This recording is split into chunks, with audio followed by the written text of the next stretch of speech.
so many of our approaches to sustainability are based on the premise that people are fundamentally rational. And I've just learned that that's totally untrue.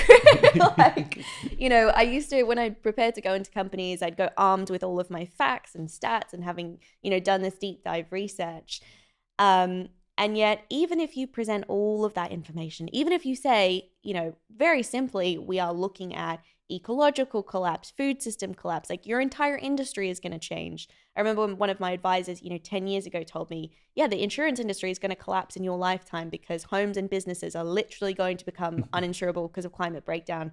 That was inconceivable at the time. And now we're seeing exactly that unfold around the world. All to say, I think we think, oh, okay, well, present the facts, people will act on them.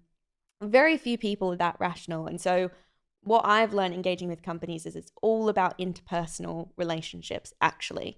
It's all about connecting with people, helping them to understand their role and responsibility.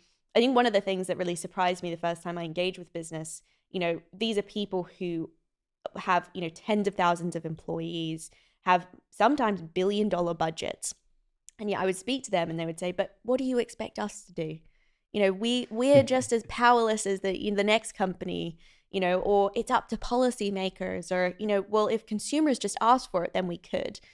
And that for me was such an interesting example of this kind of climate denial and disavowal of responsibility, of saying it's not up to me, it's up to someone else. And that helped me realize the importance of, connecting with these people on a human level to help them appreciate, like, no, you have so much power and influence here.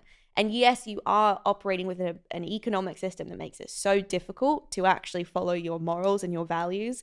But if you're not going to do it, who is?